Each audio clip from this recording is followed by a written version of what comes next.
আপনার নিরানন্দর থাকার কারণ একটাই, সেটা হলো আপনার জীবনে কৃষ্ণ নাই। যদি আপনার জীবনে কৃষ্ণ থাকে তাহলে আপনার জীবনটা তো সচ্চিত আনন্দময় হবে। অর্জুন প্রশ্ন করছে ভগবান শ্রীকৃষ্ণকে।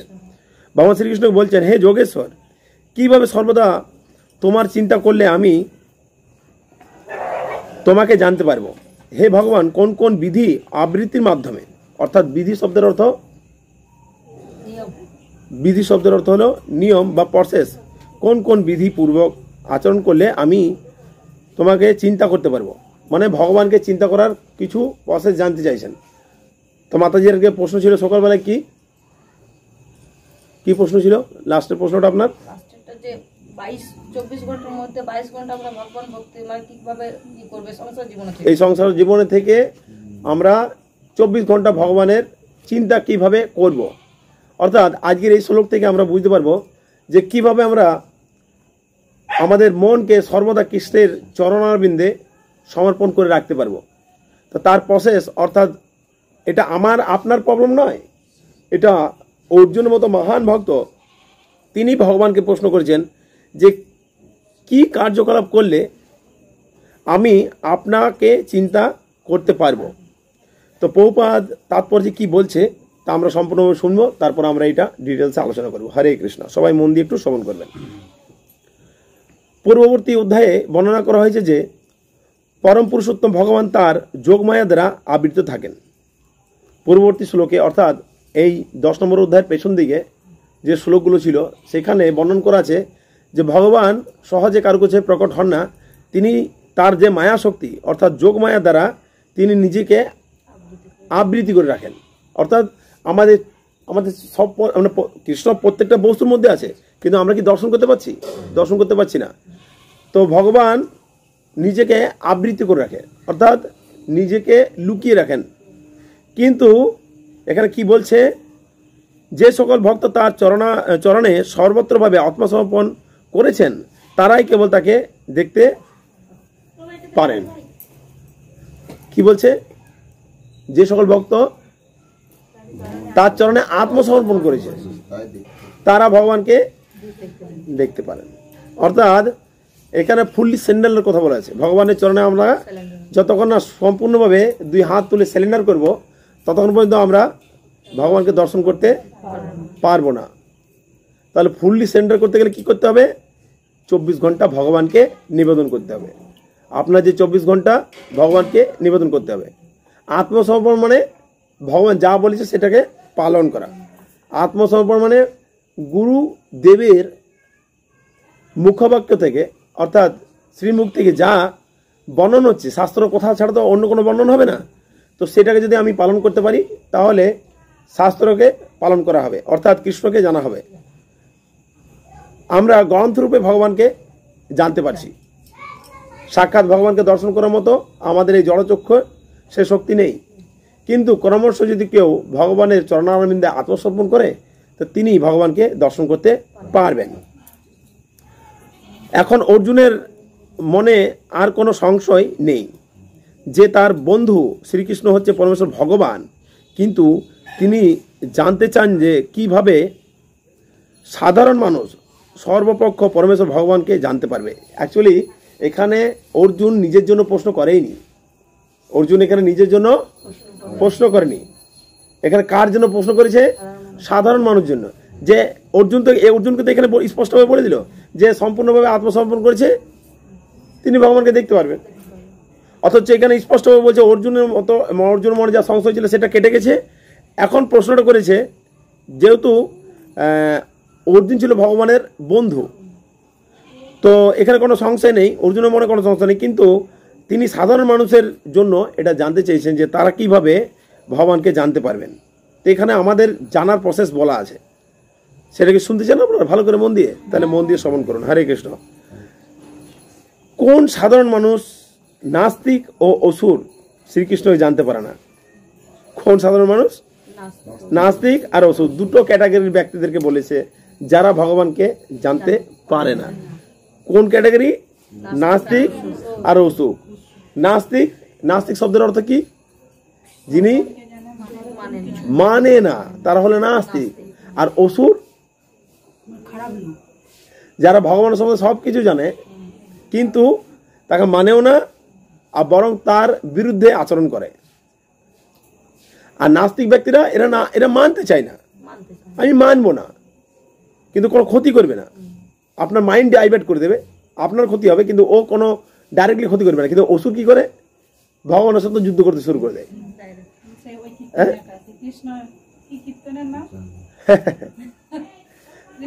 তো বলার উদ্দেশ্য এইটাই যে এখানে দুটো ক্যাটাগরির ব্যক্তির কথা বলা আছে যারা ভগবানকে জানতে পারে না।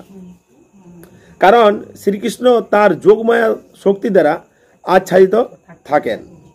তা তারা কেন জানতে পারে না? ভগবান শ্রীকৃষ্ণ তার যে শক্তি যোগমায়া, এই যোগমায়ার শক্তির মাধ্যমে তাদের কাছে কি হয়, আচ্ছাদিত থাকে, তারা জানতে পারে না। তাহলে যারা ভক্ত নয় তারা ভগবানকে কি করে জানতে পারবে?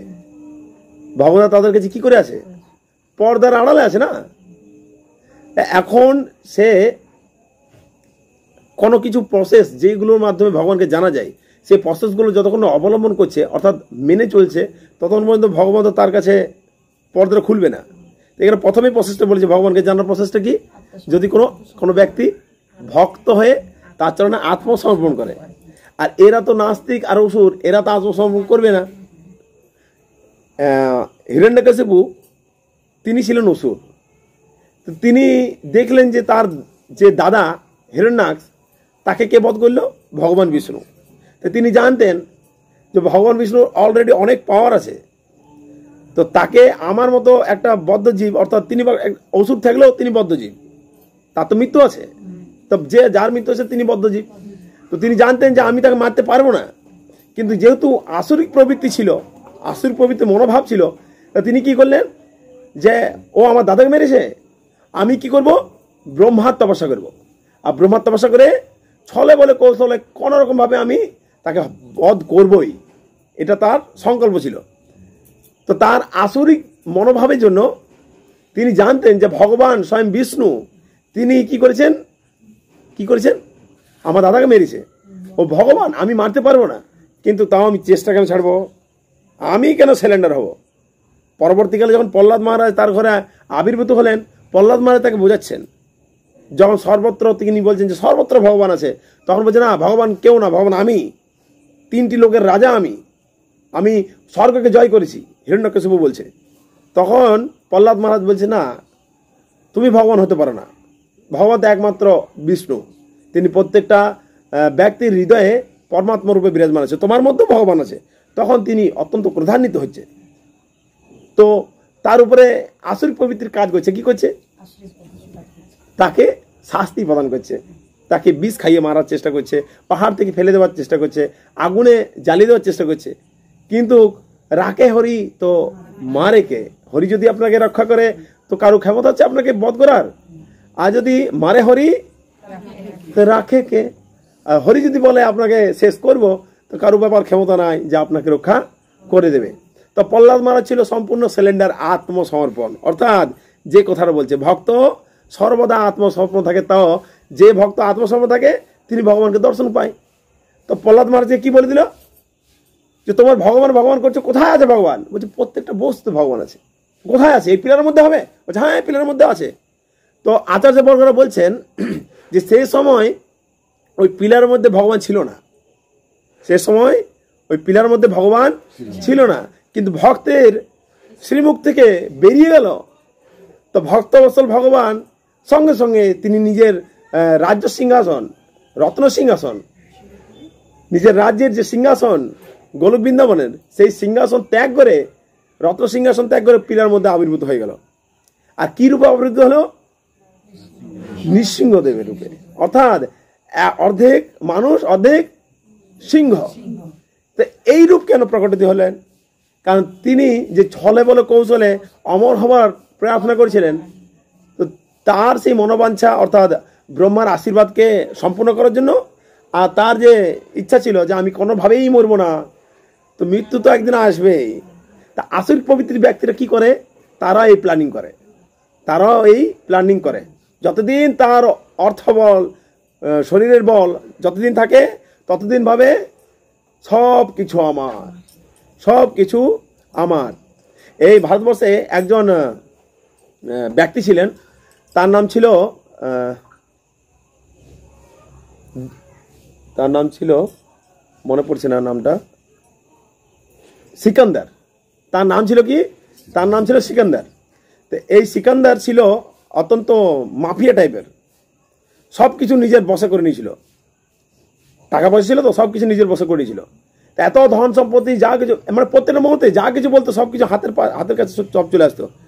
তো মৃত্যুর সময় এমন একটা পরিস্থিতি এলো, তো যখন তার মৃত্যু সম্মুখীন হলেন, তিনি তার যে পরিকর্য ছিল, তার যে আশেপাশে লোক ছিল, তাদেরকে কি বলল যে আমি যখন মারা যাব, তা আমাকে যখন কবর দিবে, মাটি দেবে, তখন একটা হাত, মানে দুটো হাতেই আমার মাটির উপর থেকে যেন বেরিয়ে থাকে। তো বলছে কেন? বলছে সেটা এই কারণেই, তোমরা পরে জানতে পারো কারণটা। তো যখন তার মৃত্যু হলো, হাত দুটো বের করে দিল, তো তার ডায়েরিতে সেই ব্যাপারটা লেখা ছিল। তো যখন সেই ব্যক্তিগুলো সব তার ডায়েরি পড়লো, আমি এটা শুনলাম যে তার ডায়েরিতে লেখা ছিল, ডায়েরিতে যখন সব পড়লো, তখন বলছে এই সিকান্দার যে আমার কাছে ধন সম্পত্তি টাকা পয়সা কিছুর অভাব ছিল না, আমি কিন্তু কোনোদিন কারোর কাছে মাথা নত হয়নি। কিন্তু এই শেষ মুমেন্টটাতে আমি বুঝতে পারলাম যে সিকান্দার খালি হাতে এসেছিল আর খালি হাতেই যাচ্ছে। অর্থাৎ এই জড়জগৎ থেকে আপনি কিছুই নিয়ে আসেন নাই, আর এই জড়জগৎ থেকে আপনি যখন যাবেন তখন কিছুই নিয়ে যেতে পারবেন না। অর্থাৎ কিসের অহংকার? জন্ম হচ্ছে অন্য কারোর মাধ্যমে, আপনার শক্তি নাই, আপনি ডাইরেক্টলি জন্ম হবেন। তো মা বাবার সম্পর্কে ঔরসের মাধ্যমে আপনার প্রকট হচ্ছে এই জগতে। আচ্ছা, তাহলে এটাও কারো উপরের নির্ভরশীল। আপনি একটু বড় হচ্ছেন, সেই বড়টা পরে যখন আপনি শিক্ষা পাচ্ছেন, সেই শিক্ষাটা ডাইরেক্টলি আপনার অর্জন করার ক্ষমতা নাই, আপনাকে স্কুল কলেজে গুরুরূপ ধারণ করতে হচ্ছে। তাহলে শিক্ষাটাও আপনার উপরে নির্ভরশীল। আচ্ছা, আপনি যখন নিজে বড় হয়ে গেলেন, ব্যবসা বাণিজ্য অর্থাৎ নিজের সংসারকে মেনটেন করবেন, সেটাও আপনি ডাইরেক্টলি কিছু করতে পারবেন না। সেটাও আপনি ব্যবসা করলেও উপরের নির্ভরশীল থাকতে হবে। একজন বিজনেসম্যান তার খদ্দের উপরে ডিপেন্ডেন্ট থাকে, আর একজন কর্মচারী তার বসের অফিসের উপরে, অর্থাৎ পয়সাটাকে ইনকাম করার জন্য উপরে একজন উপরে ডিপেন্ডেন্ট থাকে। আচ্ছা, সেই ব্যক্তি যখন মারা যায়, তার ক্ষমতা নাই যে সে শ্মশানে গিয়ে নিজেকে নিজে পুড়িয়ে নেবে। তখন কি করে? পরের কাঁধেই সে চেপে যায়। অর্থাৎ মৃত্যুর শেষ সময়টাও পরের উপরে ডিপেন্ডেন্ট। তো কিসের অহংকার? কিন্তু আসরিক প্রবৃত্তি যে ব্যক্তিরা হয়, তারা সর্বদা নিজের মত্ততে অহংকারে মত্ত হয়ে তারা ভাবে যে সব কিছু আমার হাতেই আছে। অর্থাৎ হিরণ্যকশিপুর মাধ্যমে আমাদেরকে এখানে শিক্ষা প্রদান করতে হবে যে তিনি আসরিক প্রবৃত্তি ছিলেন, অসুর ছিলেন। তিনি ভগবানকে জানতেন সম্পূর্ণভাবে যে বিষ্ণু হলেন ভগবান, কিন্তু আমি মানব না। তা আসরিক প্রবৃত্তির ব্যক্তিদের এই লক্ষণ। নাস্তিকরা মানতে চায় না, কিন্তু ভগবান তাদের কাছে কেন আচ্ছাদিত থাকে? কারণটা একটাই, তারা ভগবানকে জানতে চায় না, তাই ভগবান তাদের কাছে পর্দা রূপে আচ্ছাদিত থাকে মায়াদেবীর শক্তির মাধ্যমে। তো এই সংস্পর্শে কাজ কার হচ্ছে? মায়াদেবীর একটা ভূমিকা রয়েছে। আচ্ছাদিত ভগবানকে যে ঢাকা দিয়ে রাখছে, সেটা একটা কাজ মায়াদেবীর রয়েছে। যারা ভক্ত নয়, তাদের সামনে, চোখের সামনে কি থাকবে? একটা পর্দা থাকবে, ভগবানকে না জানার, দেখতে পাবেন না আপনি। তো আমরা যদি এই মায়ার সংস্পর্শে যদি যুক্ত হয়ে থাকি, অর্থাৎ মায়াযুক্ত কার্যকলাপ যদি করি, তো আপনি ভক্ত হয়েও ভগবানকে কখনো উপলব্ধি করতে পারবেন না। তাই আমরা মন্দিরে যাই, আমরা ভগবানের বিগ্রহ রূপ দর্শন করি। এই কলিযুগে ভগবান বিগ্রহ রূপে আছেন, নাম রূপে আছেন, গ্রন্থ রূপে আছেন। অর্থাৎ এগুলো তো আমাদের সামনে আছে, এগুলো আমাদের সামনে আছে কিনা? ভগবান বিগ্রহ রূপে আমরা দর্শন করছি কিনা? মায়াপুরে গিয়ে, দুর্গাপুর মন্দিরে গিয়ে ভগবানকে দর্শন করছি, কিন্তু উপলব্ধি করতে পারছি? কেন উপলব্ধি করতে পারছি না? কারণ আমাদের চোখের উপরেও একটা লেয়ার পড়ে আছে। আমরা ভগবানের বিগ্রহকে দর্শন করে পরে একটা কাঠ বস্তু বা মার্বেল পাথর বা লোহার বস্তু দর্শন করছি। সে যে সাক্ষাৎ বিগ্রহ নও তুমি, সাক্ষাৎ ব্রজেন্দ্র নন্দন, এই যে কথা উল্লেখ আছে সেটা আমরা উপলব্ধি করতে পারছি না। অর্থাৎ কেন পারছি না? আমরা অসুর নয়, আমরা ভগবানকে মানি, কিন্তু আমরা এখন ওই পর্যায়ে আত্মসমর্পণ করতে পারিনি। তাই আমাদের চোখের সামনেও ভগবান থাকার সত্ত্বেও আমরা ভগবানকে দর্শন করতে পারছি না। তো সবাই এখন দুটি হাত তুলে একবার হরে কৃষ্ণ মহামন্ত্র উচ্চারণ করবো। হরে কৃষ্ণ কৃষ্ণ কৃষ্ণ হরে হরে, হরে রাম রাম রাম হরে হরে। তো আমরা ভগবানকে মন্দিরে দর্শন করছি বিগ্রহ রূপে, কিন্তু ভগবানকে শুধুই একটা বস্তু রূপে দর্শন করছি, ভগবানকে ব্রজেন্দ্রনন্দন কৃষ্ণ রূপে দর্শন করতে পারছি না। তাহলে আমরা অসুর নয়, কিন্তু আমরা সম্পূর্ণভাবে ভগবানকে সিলিন্ডার হতে পারিনি, তাই ভগবানকে আমরা দর্শন করতে পারছি না। ভগবান এই জগতে আছেন কিনা? ভগবান এই জগতে আছেন, তো আমরা দেখতে পাচ্ছি না কেন? পর্দা। উদাহরণ, একজন ব্যক্তি তিনি মানতে চাইছেন না যে ভগবান আছেন। একজন ব্যক্তি মানতে চাইছে না। নাস্তিক ব্যক্তিরা, যারা নাস্তিক হয় তারা মানতে চায় না যে ভগবান বলে কোনো বস্তু আছে। তারা ভাবে যে এই প্রাকৃতিকের মাধ্যমে সব কিছু হচ্ছে। তো তাদের কমন সেন্স নেই যে প্রাকৃতিক মাধ্যমে যদি কিছু হয় তো এই প্রাকৃতিকটা কার, তা তারা মানতে চায় না। তো এইভাবে একজন ভক্ত ট্রেনে যাচ্ছিল, তো সে ট্রেনে যেতে যেতে একজন নাস্তিক ব্যক্তির সাথে তার মুখোমুখি হয়ে যায়। তো সেই ব্যক্তিকে দেখে যারা নাস্তিক হয় তারা একটু পিন মারে যে একে যদি একটু ডিমোটিভেট করা যায়, একে একটু যদি মানে ভক্তি জীবন করছে তো এ সাধু হয়ে গেছে। দেখবেন যারা সাধু ভক্ত হয়ে যায় তাকে দেখবেন ডিমোটিভেট করার চেষ্টা করে অনেক ব্যক্তি আছে। যারা নাস্তিক ব্যক্তি হয়, তারা যারা মারে না, তারা ভক্তদের কি করে বিভিন্ন রকম উল্টাপাল্টা কথা বলে। তো সেই ব্যক্তি ট্রেনের মধ্যে যাচ্ছে, তো হরে কৃষ্ণ মহামন্ত্র জপ করছে, হরে কৃষ্ণ কৃষ্ণ কৃষ্ণ হরে হরে, হরে রাম রাম রাম হরে হরে জপ করে যাচ্ছে। তখন ওই নাস্তিক ব্যক্তি সেই ব্যক্তিকে বলছে, আচ্ছা ভাইয়া, তুমি যে হরে কৃষ্ণ মহামন্ত্র জপ করছো, তো ভগবান ভগবান কৃষ্ণ কৃষ্ণ করছো, তো তুমি কি কখনো ভগবানকে দেখেছো?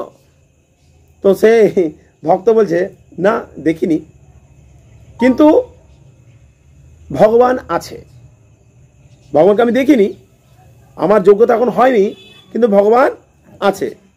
সেই নাস্তিক ব্যক্তি বলছে, না এই জগতে ভগবান টগবান বলে কোনো বস্তু নেই। তখন সেই ভক্ত তাকে বোঝানোর জন্য খুব সুন্দর একটা উদাহরণ এক্সাম্পল দিল। কি এক্সাম্পলটা?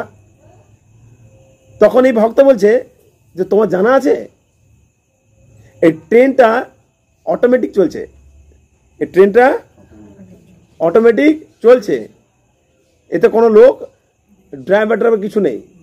তখন সেই নাস্তিক ব্যক্তি বলছে, তুমি কি পাগল নাকি? ট্রেনটা কি অটোমেটিক চলে? দুটো পাইলট বসে আছে, তো তারা ট্রেনটাকে চালাচ্ছে। তুমি দেখতে কেন পাচ্ছ না? যদি কোনো ব্যক্তি ট্রেনটাকে চালাচ্ছে, তুমি কেন দেখতে পাচ্ছ না?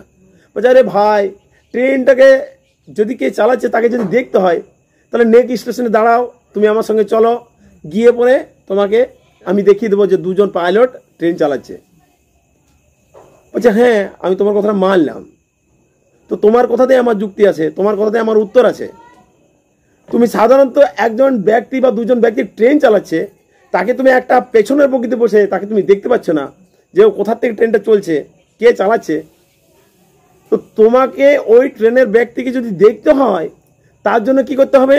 তুমি ট্রেন থেকে নামবে, হেঁটে হেঁটে যাবে, 4-5টা বগি পার করবে, তারপরে প্রথম ইঞ্জিনে দুজন ব্যক্তি আছে, তারা ট্রেনটাকে পরিচালনা করছে।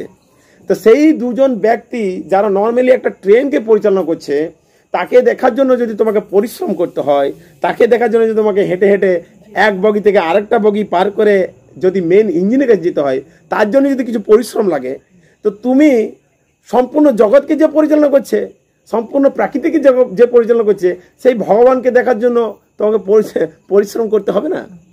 তোমাকে যোগ্যতা অর্জন করতে হবে না? অর্থাৎ এই প্রশ্নের মাত্রা এটাই যে ভগবান তো প্রত্যেকটা বস্তুর মধ্যে বিরাজমান রয়েছে, বিগ্রহের মধ্যেও বিরাজমান রয়েছে, কিন্তু আমাদের দৃষ্টিশক্তি নেই ভগবানকে দর্শন করা। অর্থাৎ যেমন ট্রেনের পেছনে বগিতে বসে আপনি ড্রাইভারকে দর্শন করতে পারবেন না, তার জন্য আপনাকে হেঁটে হেঁটে গিয়ে পরে একটু পরিশ্রম করতে হবে তাকে দেখার জন্য। তেমনি আপনি যখন সম্পূর্ণভাবে যখন আপনি ভগবানের চরণে আত্মসমর্পণ করবেন, সর্বস্ব আপনি যখন ভগবানকে অর্পণ করবেন, তখন ভগবানের কৃপাতে আপনি এই জড়চক্ষু তো ভগবানকে অনুভব করতে পারবেন, আপনি উপলব্ধি করতে পারবেন প্রত্যেকটা বস্তুতে ভগবান আছে। তার প্রথম উপলব্ধি হবে আপনার জিবার মাধ্যমে, প্রথম উপলব্ধি কোথায় হবে? জিহ্বার মাধ্যমে। আপনি প্রসাদ পেলেই বুঝতে পারবেন যে এটা অপ্রাকৃতিক প্রসাদ, এটা অপ্রাকৃতিক প্রসাদ। সেই প্রসাদের মাধ্যমেই আপনাকে আপনার জীবন পরিবর্তন আসবে। কারণ প্রথমে এই জিহ্বা দিয়ে তো সব কিছু হচ্ছে। এই জিহ্বা প্রথমে শুদ্ধ হবে, তারপরে আপনার আস্তে আস্তে সব ইন্দ্রিয়গুলো যখন শুদ্ধ হবে, যখন আপনার সম্পূর্ণ ইন্দ্রিয় শুদ্ধ হয়ে ভগবানের সেবায় প্রত্যেকটা ইন্দ্রিয় লেগে যাবে, তখন আপনি ভগবানের সেবায় যুক্ত হতে পারবেন আত্মসমর্পণ করে। কিন্তু আত্মসমর্পণ করতে পারছি না কেন? কারণ ভগবান আমাদের কাছে মায়াদেবীর মাধ্যমে আচ্ছাদিত হয়ে আছে। আমরা ভক্ত রূপে নিজেকে প্রকাশ তো করছি, আমি ভক্ত, আমি জপ করি, কিন্তু শাস্ত্রে বলছে যে মায়াকে ত্যাগ করতে হবে। কি করতে হবে? মায়াকে ত্যাগ করতে হবে, নাহলে এই মায়া আপনাকে কাঠ পুতুলের মতো নাচাবে। এই মায়া আপনাকে কাঠ পুতুলের মতো নাচাবে। যেমন একটা আধ্যাত্মিক কি বলবো এটাকে,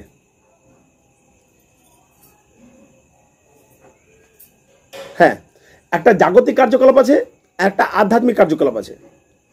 তো জাগতিক কার্যকলাপ যদি আপনি করেন, তো সেখানে যদি ভগবান সম্বন্ধে কোনো বস্তু না থাকে, তো আপনি সেই কার্যকলাপ করে মায়ার আবদ্ধে যুক্ত হবেন।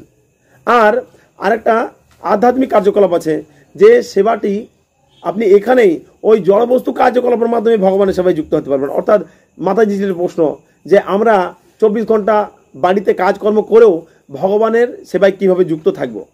তো এইখানে তার প্রশ্নের উত্তর আছে যে আমরা যদি কার্যকলাপটা জাগতিক রূপে সেটাতে যদি ভগবত ভক্তি যুক্ত না থাকে, তাহলে কিন্তু সেই কাজ করেই আপনি আবার জড়বন্ধনে আবদ্ধ হবেন।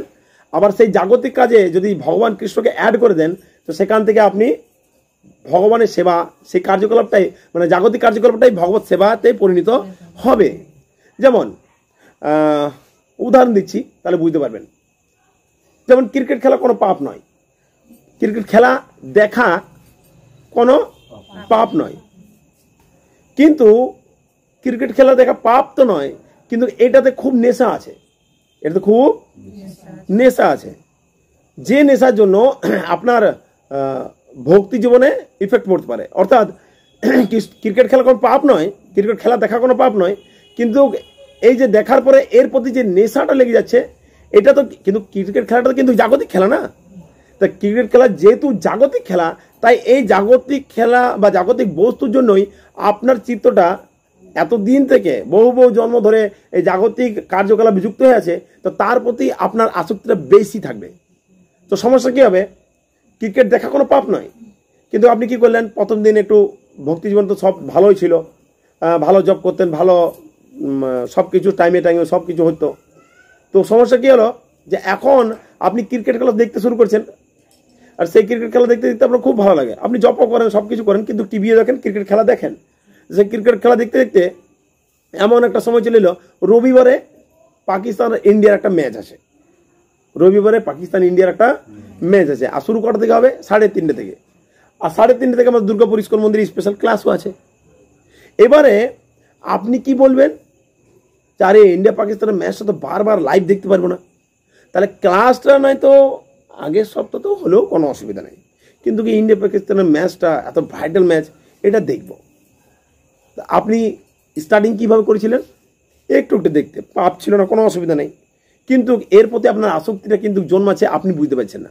আর এই আসক্তিটা, এই যে ক্রিকেট খেলা দেখার যে আসক্তিটা, এই আসক্তিটা কে জন্মাচ্ছে আপনাকে? কে জন্ম করছে? মায়াদেবী আপনাকে বোঝাচ্ছে যে আরে একটু পরে করে নিবি, কি অসুবিধা আছে, একটু পরে করবি, এখন ভাইটাল ম্যাচ চলছে। এবার রবিবারে আপনার ক্লাস আছে ভাগবতমের, ভগবদ্গীতার ক্লাস আছে, শ্রীপাদ উদয়চন্দ্র প্রভু আমাদের সেই ক্লাস প্রদান করবেন, এত ভাইটাল ক্লাস, আর 3:30 ক্লাস আছে। তো আপনি বলবেন না, আজকে আমার কিন্তু খুব শরীরটা ব্যথা করছে, আমি কিন্তু আজকে যেতে পারবো না। কারণটা আপনার শরীর ব্যথা নয়, কারণটা আপনার ব্রেনে ব্যথা, আপনার ব্রেনে ব্যথা হয়ে গেছে, আপনার ব্রেনে ক্রিকেট রূপী ভূত বসে গেছে। তাই আপনি যেটাতে আপনার আধ্যাত্মিক অ্যাকচুয়ালি কি ভক্তি জীবনে বা ভক্তের জীবনে কি, ভক্তের জীবনে যখন জাগতিক কার্যকলাপ ছিল, এখন ভক্তি জীবনে সম্পূর্ণভাবে আমি ভগবানকে যখন অর্পণ করার চেষ্টা করছি, তাহলে আপনি ভগবানকে অর্পণও করবেন, আর আপনি জাগতিক রূপে আপনার ওইগুলো ইন্টারেস্ট আছে, তাহলে দুই নৌকা তো পা দিয়ে চলবে না। আপনাকে ভক্তি জীবনে যদি চলতে হয়, তাহলে সম্পূর্ণভাবে সিলিন্ডার হতে হবে। তো টিভি দেখার কোনো প্রয়োজনই নেই, তাহলে মায়া আপনাকে গ্রাস করবে না।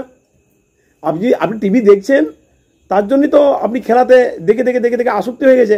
তাই রবিবার আপনার এত ভাইটাল ক্লাস আছে, সেই ভাইটাল ক্লাসটাকে আপনি মিস আউট করছেন, যে না আজকে দরকার নেই, আগের সপ্তাহ তো হবেই, কিন্তু এই লাইভ আমাকে খেলাটা দেখতে হবে। তার মানে মায়া আপনাকে গ্রাস করছে। তো এই মায়া গ্রাস যখন করে তখন কি হয়, আমরা নিজের অস্তিত্বটা ভুলে যাই। এই মায়া যখন গ্রাস করে তখন কি হয়, আমরা নিজের অস্তিত্ব ভুলে যাই। তখন নিজের অস্তিত্ব যখন আপনি ভুলে যাবেন, আপনি নিজেরই নাম অ্যাড্রেস সব কিছু ভুলে যাবেন, তো আপনি ভগবানকে কী করে জানতে পারবেন? বোঝা গেল আমরা কেন ভগবানকে জানতে পারি না, ভগবানকে কেন উপলব্ধি করতে পারি না? যখন আপনি নিজের নামটাই ভুলে যাবেন, নিজের অ্যাড্রেস ভুলে যাবেন, আপনার আসল পরিচয়টা ভুলে যাবেন। কার জন্য ভুলে যাচ্ছেন? মায়াদেবীর জন্য। মায়াদেবী আপনাকে যেমনভাবে নাচাচ্ছে আপনি সেভাবে নাচছেন। অর্থাৎ মায়াদেবীর কাজ কি? আপনাকে নাচানো। যে কৃষ্ণ ভক্তি করবে না, যে কৃষ্ণ ভক্তিতে থেকেও কৃষ্ণ ভক্তি করার ছল করবে, মায়াদেবী কিন্তু তাকে ছাড়বে না। মায়াদেবী তাকে কিন্তু পরীক্ষা নিরীক্ষা নিতেই থাকবে। তো মায়াদেবীর প্রথম পরীক্ষা কি? মায়াদেবী হলো পিশাচির মতো।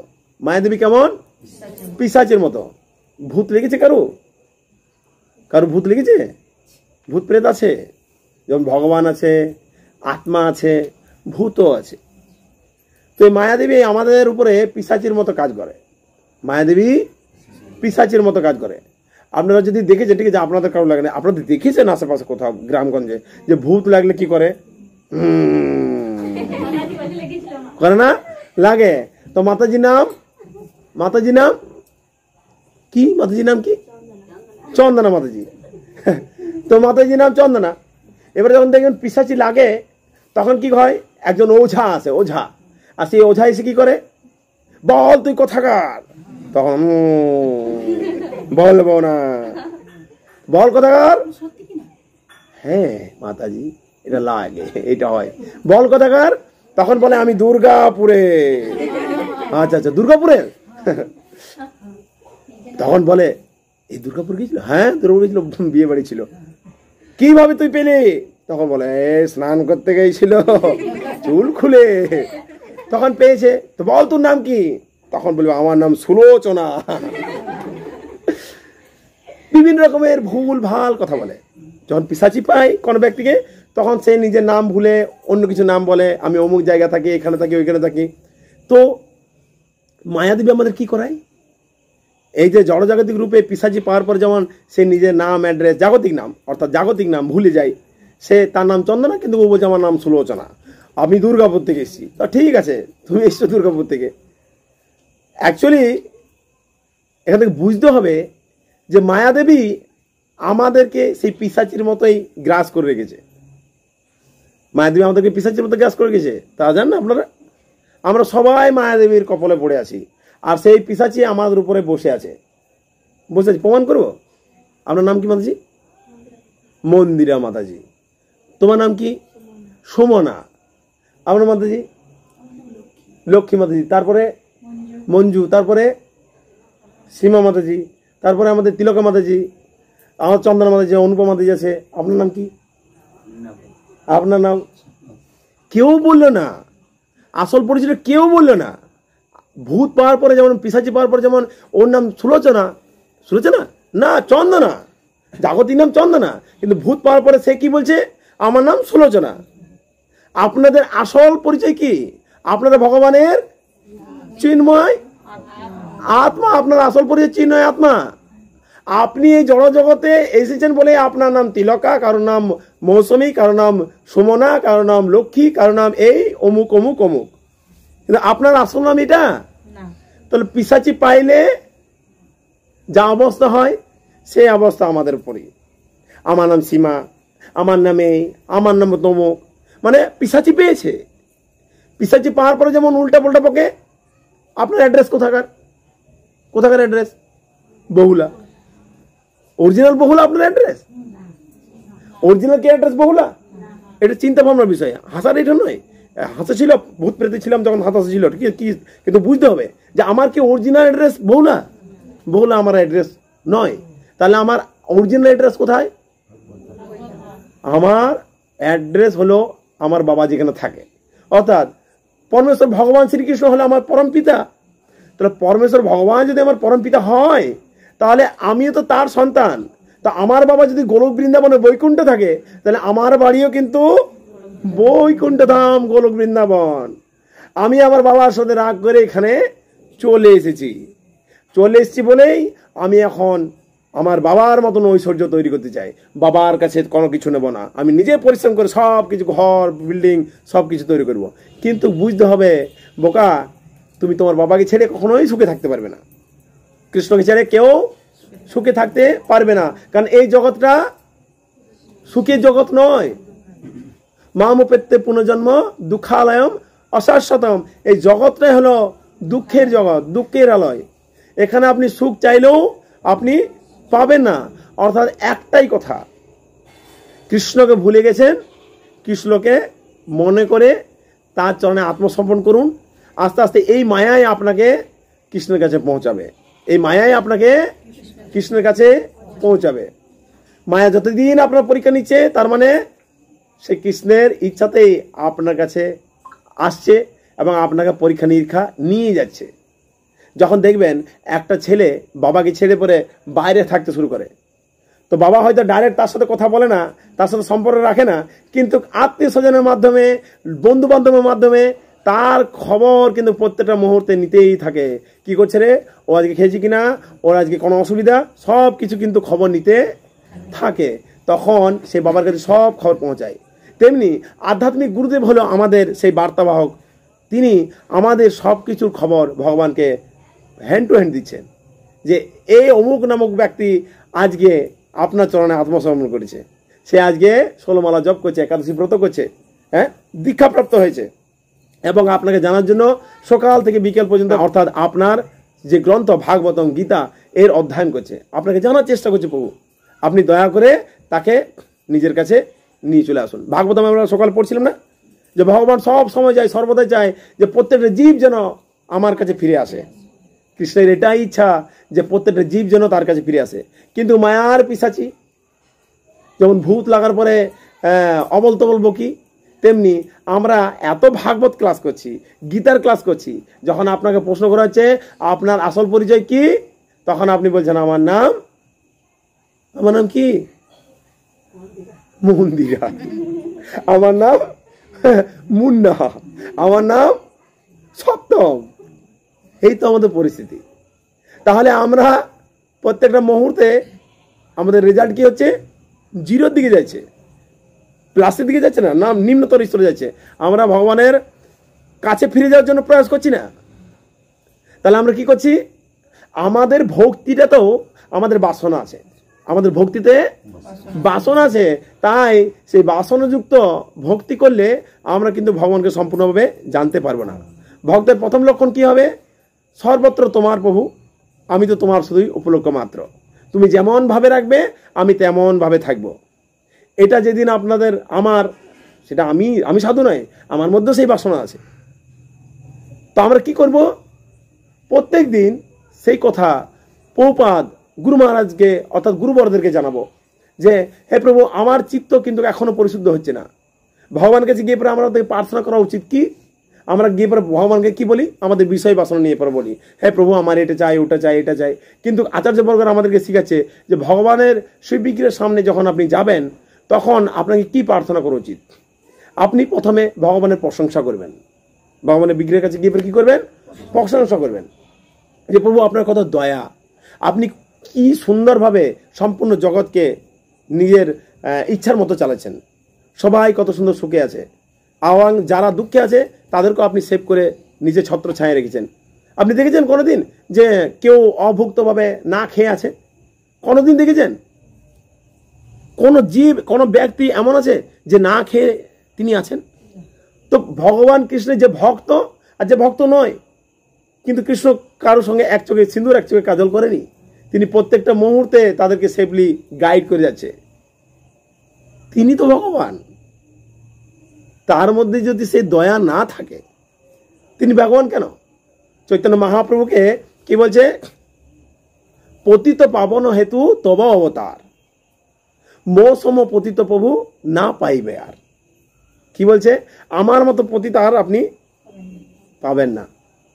আপনি পতিত পাবন, পতিতদেরকে উদ্ধার করার জন্য আপনি এই জগতে আবির্ভূত হয়েছেন, আর আমার মতো পতিত কেউ নাই। তো ভক্তি জীবনে আসার পরে আমাদেরকে কেমন মনোভাব রাখা উচিত? আপনি যদি চৈতন্য মহাপ্রভুর কৃপা পেতে চান, আজকে আমি সকালে মর্নিং টাইমে আপনাদের ভাগবতম ক্লাস হওয়ার পরে আমি মর্নিং টাইমে একটা ক্লাস শ্রবণ করছিলাম। তো সেই সময় একজন শুদ্ধ ভক্তর শ্রীমুক্তিকে আমি শ্রবণ করলাম যে চৈতন্য মহাপ্রভু হলো দয়ার ঠাকুর। চৈতন্য মহাপ্রভু হলো দয়ার ঠাকুর, তিনি পতিত পাবন। তিনি পতিতদেরকে উদ্ধার করার জন্য তিনি এই জড় জগতে আবির্ভূত হয়েছিলেন, যাতে তার কৃপাতে সম্পূর্ণ জগৎ যেন তরে যায়। এবং তার জন্য তো তিনি হরিনাম দিয়ে গেছেন, যে হরে কৃষ্ণ মহামন্ত্র উচ্চারণ করার মাধ্যমে জীব সমস্ত রকম পাপ থেকে মুক্ত হয়ে তিনি ভগবানের সেবায় যুক্ত হয়ে পরে ভগবত ধামে ফিরে যেতে পারবে। কিন্তু সমস্যা কোথায় হয়? আমরা যখন ভক্তি জীবনে প্রথম আসি, তখন আমরা নিজেদেরকে পতিত ভাবি। আমি তো কিছু জানি না, আমি তো কিছু জানা নাই, আমার জ্ঞান নেই, আমার নলেজ নেই। কিন্তু যেই 1 বছর 2 বছর 3 বছর 4 বছর ভক্তি জীবনে আস্তে আস্তে যখন একটু কিছু জানতে পারি, তখন নিজেকে মনে হয় আমি তো বড় ভক্ত হয়ে গেছি, আর বাকি বাদ আমার নিচে যারা আছে তারা সবাই পতিত, তারা সবাই অধম, আমি হলাম শ্রেষ্ঠ ভক্ত, আমার কি জানা নেই, সব জানা আছে। তো মহাপ্রভু কৃপা থেকে আপনি বঞ্চিত হয়ে গেলেন।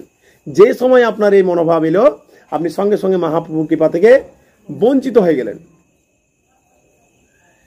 যার ধন আছে তিনি ভক্তি জীবনে ভালো করে প্রবেশ করতে পারে না। যার রূপের অভিমান আছে তিনি ভক্তি জীবনে ভালো করে প্রবেশ করতে পারে না। যার বিদ্যাগত গুণের অহংকার আছে, যার রূপের অহংকার আছে, যার অর্থের অহংকার আছে, এই ব্যক্তিরা ভক্তি জীবনে তাড়াতাড়ি আসতে পারে না। কেন আসতে পারে না? কারণ সুপ্তরূপে এই অহংকার তাদের কাজ করে। কিন্তু দেখুন, আমাদের মতো পতিত, আমাদের মতো অধম যাদের কাছে কিছুই নাই, তারা দেখুন সহজে ভগবানের কাছে আসার প্রার্থনা করে। তারা সহজেই ভগবানের কথা শ্রবণ করার পরে তারা বুঝতে পেরে যায় কিছুদিনের মধ্যে যে আমাদেরকে ভগবত ভক্তি করতে হবে, ভগবানের কাছে আমাদেরকে ফিরে যেতে হবে। তাহলে কি করতে হবে? সাধুগুরু কথা শ্রবণ করে আমাদেরকে ভগবানের সেবায় যুক্ত হতে হবে। তো পতিতদেরকে উদ্ধার করার জন্য চৈতন্য মহাপ্রভু আবির্ভূত হয়েছেন। কিন্তু আমাদের মতো মূঢ়মূর্খ ব্যক্তিরা ভগবানের এত কিছু শ্রবণ করার পরেও ভগবানের প্রতি আমাদের বিশ্বাস নেই। বিগ্রহকে দর্শন করার পরেও আমরা বিগ্রহকে ভগবান রূপে গ্রহণ করতে পারছি না, তাই না? নাম রূপে তিনি প্রত্যেকটা মুহূর্তে আমাদের জীবায় নৃত্য করছেন। হরে কৃষ্ণ কৃষ্ণ কৃষ্ণ হরে হরে, হরে রাম রাম রাম হরে হরে। যখন উচ্চারণ করছি তখন আমরা খুব সুন্দর উপলব্ধি করছি, একটু আনন্দ ফিল করছি, নাম জপ করে আমরা আনন্দ ফিল করছি। কিন্তু যেই নামকে ছেড়ে দিচ্ছি, নামের প্রতি বিশ্বাসও থাকছে না, আর সেই নামকে আমরা আমাদের জীবনে ভালো করে গ্রহণও করছি না। তো নামের উপর আমাদের দৃঢ় বিশ্বাস নেই। তো আমাদের অপরাধ হচ্ছে না, আমাদের 10 নম্বর অপরাধ হচ্ছে। কি 10 নম্বর অপরাধটা একটু দয়া করে বলবেন? 10 নম্বর অপরাধ কি? না, নাম অপরাধ। 10 নম্বর অপরাধটা কি? ভগবানের অগাধ মহিমা শ্রবণ করার পরেও ভগবানের প্রতি পূর্ণ বিশ্বাস না থাকা। পূর্ণ বিশ্বাস নেই। আমরা এখনো আমাদের উপরে ডিপেন্ডেন্ট আছি। এখন যদি কিছু ঘটনা ঘটে যায়, আমাদের জীবনে কিছু ঘটনা ঘটে যায়, আমাদের আত্মীয় স্বজন বা আমাদের নিজের রিলেটিভের পরে, তো আমরা সঙ্গে সঙ্গে এখন কি করব? ভগবানের মন্দিরে দৌড়বো না, বহুলা এটিএম কোথায় আছে সেখানে দৌড়বো। তো ভগবানের কাছে গেলে কি হবে? ভগবানের কাছে যদি আপনি বিপদে যান কি হবে? যদি ভগবান আপনার ঘরের মেম্বার, আর ভগবান সেই সামর্থ্যবান, তিনি আপনার সমস্ত দুঃখকে মোচন করতে পারবে। তাই তার কাছে যদি আমি যাই তো ভগবান আপনার রক্ষা করবে। এমন কি কিছু প্রমাণ আছে শাস্ত্রে? এমন কিছু প্রমাণ আছে, এমন কোন যুক্তি আছে যে ভগবানের কাছে সে বিপদে দৌড়ে গেছে আর ভগবান তাকে রক্ষা করেছে? এমন কোন প্রমাণ আছে শাস্ত্রে? আছে প্রমাণ? হ্যাঁ, শাস্ত্রের প্রমাণ আছে। যখন ভগবান এই ধরাধামকে ত্যাগ করার সময় এলো, যখন দাপরের শেষ সময় পঞ্চপাণ্ডবকে রাজ্যভার সমর্পণ করে দিল, যুধিষ্ঠির মহারাজকে রাজা ঘোষিত করে দিল, তখন তিনি বললেন যে এবার আমাকে যেতে হবে।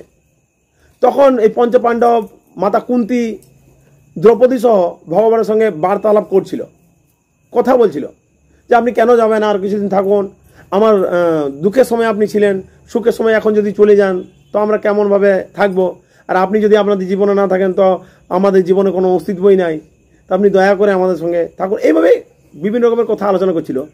তখন দেখছে যে পেছন দিক দিয়ে ত্রাহিমাম ত্রাহিমাম, হে জগৎপতে, হে কৃষ্ণ, হে বাসুদেব, এই বলে বলে চিৎকার করে কে আসছে? অভিমন্যুর পত্নী। অভিমন্যুর পত্নী, তার নাম কি? উত্তরা। এই উত্তরা, তার গর্ভে কে ছিল? তার সন্তান পরীক্ষিত মহারাজ। এই পরীক্ষিত মহারাজ তার গর্ভে ছিল। আর অশ্বত্থামা যে দ্রোণাচার্যের পুত্র, সেই দ্রোণাচার্যের পুত্র অশ্বত্থামা যখন যুদ্ধে হেরে গেছিল, তখন তিনি সংকল্প করলো যে পঞ্চপাণ্ডবের বংশকে নষ্ট করে দেবো, এই পঞ্চপাণ্ডবের বংশকে আমি নষ্ট করে দেবো। তখন তিনি উত্তরা গর্ভে যে সন্তান ছিল, অর্থাৎ পরীক্ষিত মহারাজ, পরবর্তীকালে যিনি পরীক্ষিত মহারাজ, সেই পরীক্ষিত মহারাজকে নষ্ট করার জন্য তিনি ব্রহ্মাস্ত্র ছেড়ে দিয়েছে। আর ব্রহ্মাস্ত্র মানে কোনো নর্মাল অস্ত্র নয়, এত পাওয়ারফুল এই অস্ত্র। এই অস্ত্র যখন ছেড়ে দিয়েছে, উত্তরা যখন বুঝতে পারলো যে একটা অগ্নিপিণ্ড অস্ত্র আমার দিকে ধাবিত হয়ে আসছে, তখন তিনি দৌড়ে গিয়ে কি বলতে লাগলো? ত্রাহিমাম ত্রাহিমাম, হে জগৎপতি কৃষ্ণ, হে বাসুদেব কৃষ্ণ। তিনি বলেননি। তার স্বামী ছিল বলবান এবং তার শ্বশুর মশাইরাও ছিল বলবান, তারা সামনে দাঁড়িয়ে আছে, তারা যদি চাইতো তো তারা রক্ষা করতে পারত। কিন্তু এই উত্তরা বুঝতে পেরে গেছিল যে এদের দ্বারাই কিছু হবে না, এরা শুধু টাইমকে ওয়েস্ট করবে, যেহেতু ব্রহ্মাস্ত্র ছেড়ে দিয়েছে। এখন একমাত্র জগতের নাথ পরমেশ্বর ভগবান ছাড়া আর কেউ রক্ষা করতে পারবে না। সঙ্গে সঙ্গে ভগবান নিজের সুদর্শন চক্রকে পঞ্চপাণ্ডবদের মাথার উপরে প্রকাশিত করলো, আর নিজে শঙ্কর চক্র গদা পদ্ম ধারণ করে উত্তরার গর্ভে প্রবেশ করলো। আর উত্তরার গর্ভে প্রবেশ করে কি করলো? পরীক্ষিত মহারাজকে প্রোটেকশন দিল। যেখানে ভগবান আছে সেখানে ব্রহ্মাস্ত্র আর কি কাজ করবে? সঙ্গে সঙ্গে ব্রহ্মাস্ত্র কি হলো? ঠান্ডা হয়ে গেল। তো সেই সময় পরীক্ষিত মহারাজ ভগবানকে গর্ভে দর্শন করেছিল, এক ঝলক দর্শন করেছিল। পরবর্তীকালে এই ছোট শিশুর নাম পরীক্ষিত কেন হলো? যখন তিনি আবির্ভূত হলেন, আবির্ভূত হওয়ার পরে তার কিন্তু এই জ্ঞান ছিল যে আমি ভগবানকে দর্শন করেছি গর্ভে। তিনি কেমন দেখতে? চতুর্ভুজ রূপে, 4টি হাত আছে, শঙ্খচক্র গদা পদ্ম সহ। তো তিনি কি করছিলেন? যখন বড় হলেন, একটু শিশু রূপে যখন একটু বড় হলেন, তো প্রত্যেকটা মুহূর্তে সবাইকে পরীক্ষা করতেন, তাই তার নাম হলো পরীক্ষিত। তো শাস্ত্রে এমনও প্রমাণ আছে যে আপনি যদি সম্পূর্ণভাবে ভগবানের চরণে আত্মসমর্পণ করে তো আপনার বিপদেও ভগবান আপনাকে রক্ষা করবে। কিন্তু আমরা কিসের উপরে ডিপেন্ডেন্ট? এখনই বললাম, বহুলার এটিএমে। আমরা এটিএম এর উপরে নির্ভরশীল, আমরা আমার আত্মীয় স্বজনের উপরে নির্ভরশীল, আমি আমার উপরে নির্ভরশীল, আমার এখনো ক্ষমতা আছে। আমরা ভগবানকে কিভাবে ইউজ করি? 4 চাকা দেখি, 4 চাকা, আর 4 চাকার পেছনে আরেকটা এক্সট্রা চাকা থাকে। এই চাকাটা কখন ইউজ হয়? যখন 4টে চাকার মধ্যে একটা চাকা পাংচার হয়ে যায়, তখন ওই স্টেপনি চাকাটা খুলে পরে লাগানো হয়। অর্থাৎ আমার অসময়ে যখন আমার আর কোনো অপশন নাই, তখন আমরা সেই চাকাটাকে ইউজ করি। তেমনি আমাদের জীবনও, যতদিন আমাদের এই ইন্দ্রিয়গুলো সবল সুস্থ আছে, যতদিন আমাদের রক্তের গরম আছে, ততদিন পর্যন্ত ভগবানকে, রে বাবা, আমার স্বামী ইনকাম করছে, আমার স্বামী উপার্জন করে নিয়ে আসছে, এইগুলো আবার নিবেদন করার কি প্রয়োজন আছে? যতদিন বাঁচবো দরকার বলে কি করব? ঋণ করে ঘি খাবো, কোনো অসুবিধা নাই। কিন্তু মৃত্যুর পরে কি হচ্ছে না হচ্ছে, এত সব কেটে গেছে। এখন যতদিন বেঁচে আছি ততদিন পর্যন্ত আমি আনন্দে থাকবো, আর সেই আনন্দ খুঁজতে গিয়ে নিরানন্দে আমরা পরিণত হচ্ছি। কেন? কারণ আপনার জীবনে কৃষ্ণ নাই। আপনার নিরানন্দ থাকার কারণ একটাই, সেটা হলো আপনার জীবনে কৃষ্ণ নাই। যদি আপনার জীবনে কৃষ্ণ থাকে তাহলে আপনার জীবনটা তো সচ্চিত আনন্দময় হবে। কারণ কৃষ্ণের আরেক নাম কি? সচ্চিত আনন্দ বিগ্রহ।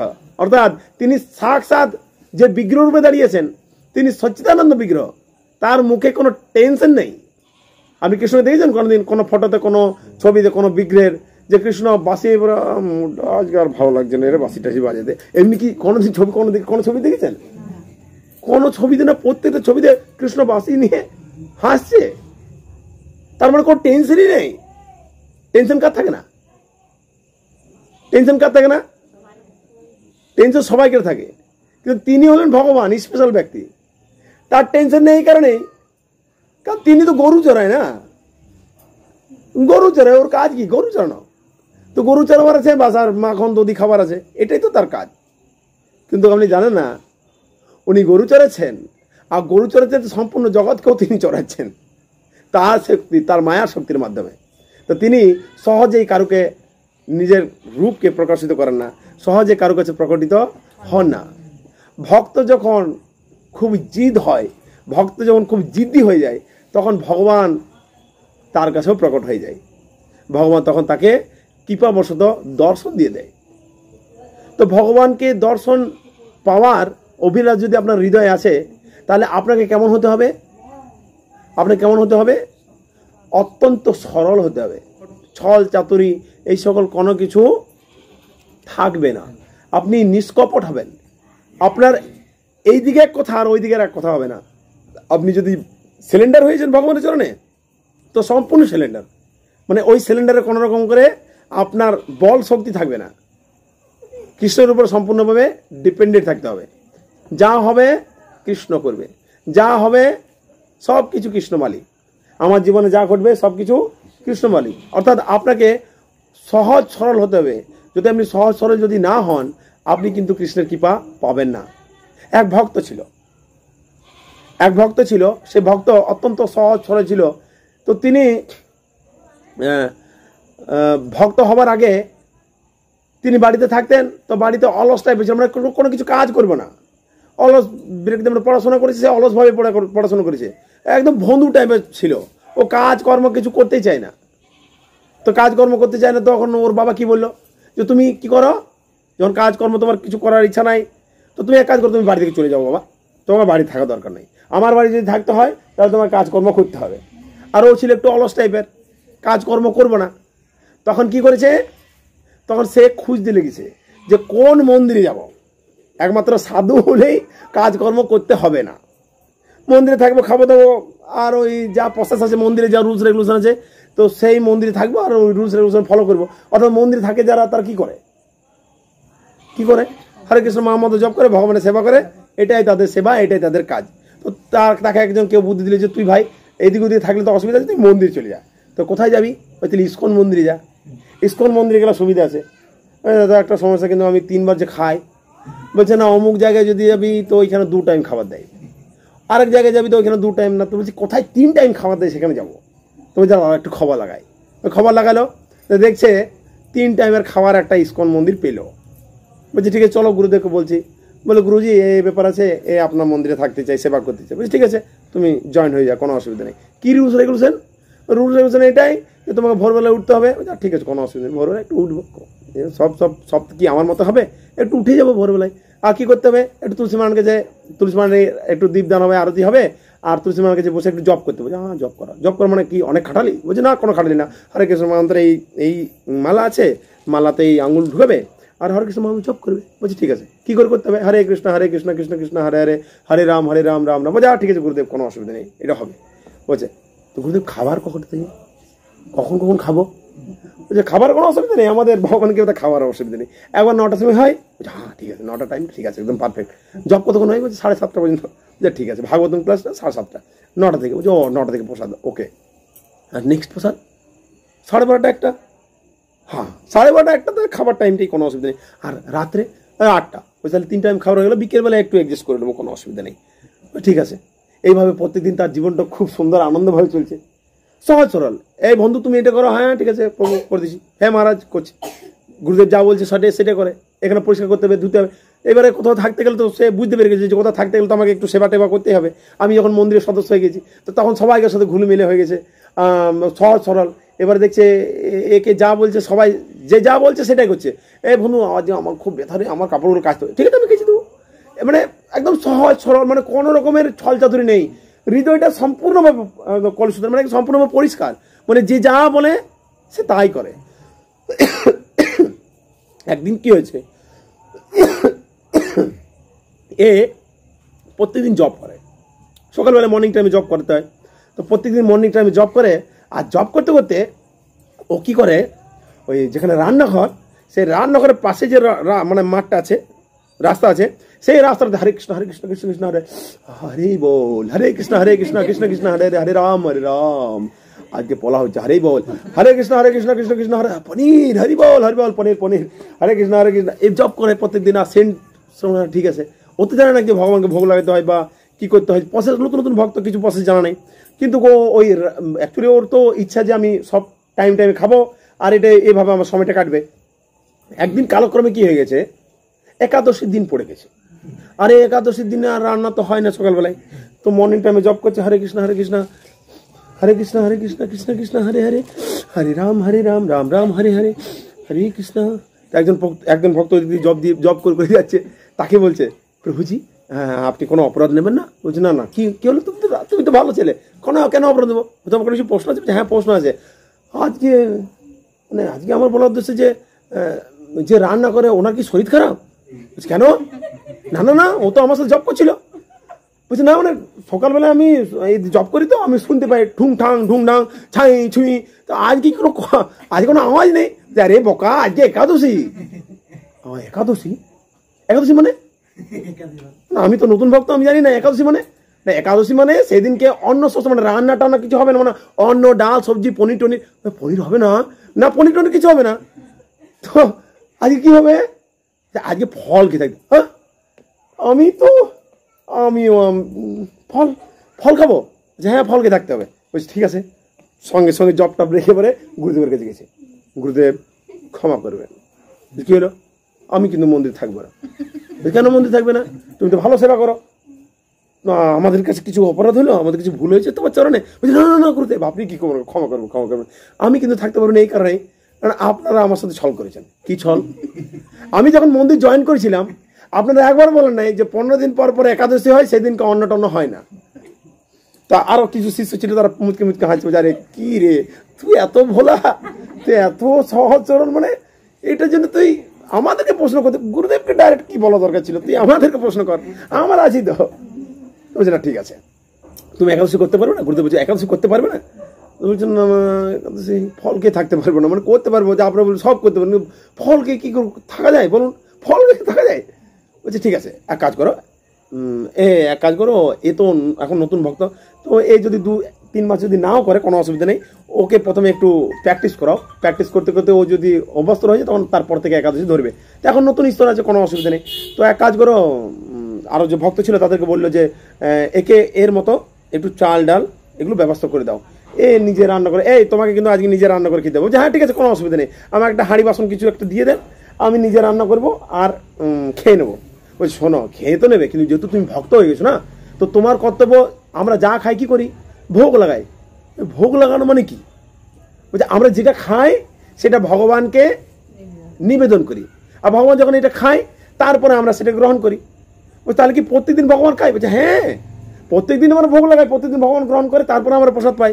বলছে ও তাই নাকি? বলছে ঠিক আছে, কিন্তু শোনো তুমি যদি মন্দিরে রান্না করো তাহলে তো মন্দিরে আরও ভক্ত আছে না, তো তারা তো একটু বিরোধিতা হয়ে যাবে যে ও বন্ধু সব কিছু মানে শোনে, তো আমাদের গুরুদেব কিন্তু তাকে একটু স্পেশালভাবে দেখছে। তো দেখো তুমি একটা কাজ করো, আমাদের এই যে মন্দির আছে এই মন্দিরের পাশে একটা নদী আছে, ওই নদীর কিছু একটা নিরিবিলি জায়গা আছে, সেখানে তুমি গাছের তলায় একটু আজকের দিনটা যেহেতু তুমি সহ্য করতে পারছো না, তো তুমি ওইখানে রান্না করো, ওইখানে রান্না করে পরে ভগবানকে ওইখানে ভোগ লাগাবে, আমাদের রামচন্দ্রকে ওইখানে ভোগ লাগাবে, আমরা রামচন্দ্রের সেবা করি, তো রামচন্দ্রকে ওইখানে ভোগ লাগাবে, আর ভোগ লাগিয়ে পরে তুমি সেটাকে গ্রহণ করবে।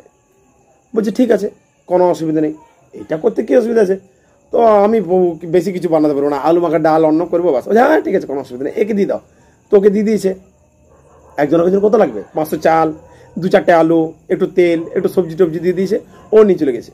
রান্না টান্না সব হয়ে গেছে সুন্দরভাবে, ছাই চুকুর করে রান্না করে নিয়েছে। এবারে পাতাতে রেডি করেছে, যেই না খাবে তখন আরে না গুরুদেব কি বলেছিল, ভোগ লাগাতে হবে। আরে ভোগ লাগাতে মানে আমি তো জানি না কি করে ভোগ লাগাতে হয়।